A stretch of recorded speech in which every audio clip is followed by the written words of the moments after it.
Hello, welcome to your Tuesday episode of Psychology in Business.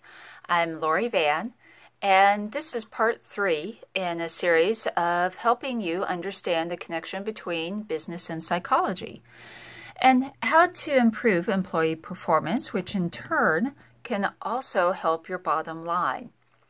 So continuing with our theme about control in the workplace, today we're going to talk about, things that aren't so random, but they might seem random to your employees. This is an old psychological concept. It's called random interval checking. So random meaning no set schedule, interval equates to time. So what if you think that your employees are goofing off? They're playing solitaire, they're watching YouTube videos, they're doing anything but what they're supposed to be doing at work. And we're all guilty of it. We've all, been checking our Facebook page or Twitter or whatever social media it might be, doing a little post to Instagram.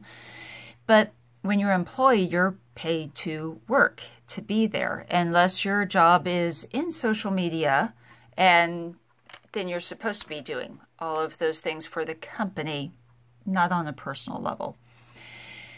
So for an employer, this is what you can do, is have either a manager or whoever your trusted personnel may be, and have them just do random walkthroughs of the area. Not on a certain time, not every day at 2:15, not every Tuesday at 3 o'clock. It really has to be random. There's no pattern to it. So what does that do? Well, psychologically, the employee doesn't know when to expect a visit, which in turn leads them to be more on task because they don't know when you might stop by. And obviously you can see the benefit to that, because if you have employees that are more on task, then work's getting done.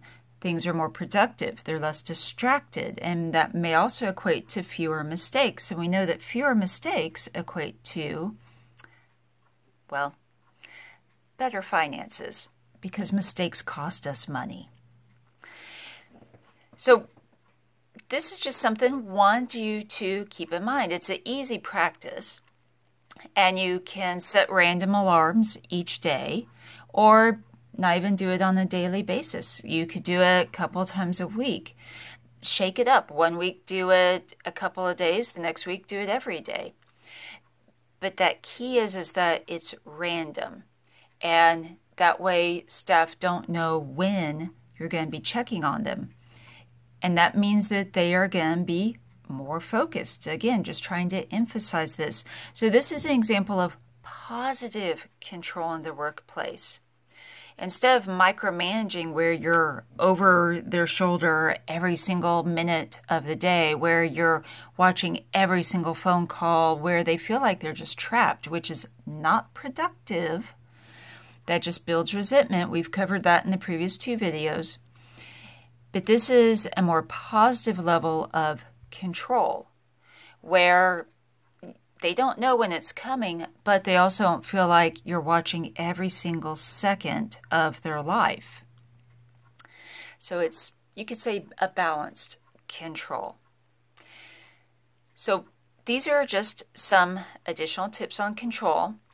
And for a business owner, remember that where anxiety and stress come from, is from a sense of not being in control.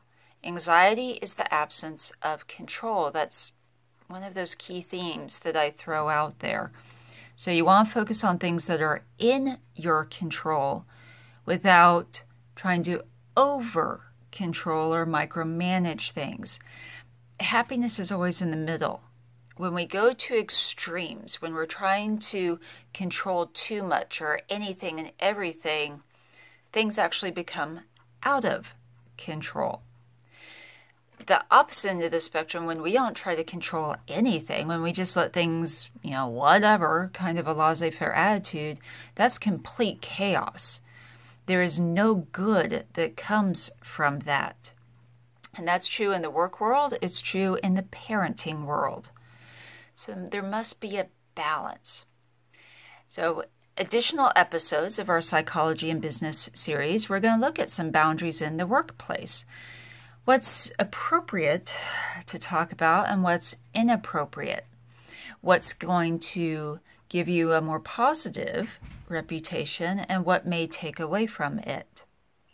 So I'm Lori Van, and you can find my information on LoriVanCounseling.com or LoriVanSpeaking.com. I'm also on YouTube channel Lori Van, LPC-S, Twitter, Instagram, LinkedIn, Facebook page for the business. And I will look forward to speaking to you next week. And please feel free to send me feedback. What are some topics you want to see covered in regards to business and psychology? Have a productive day.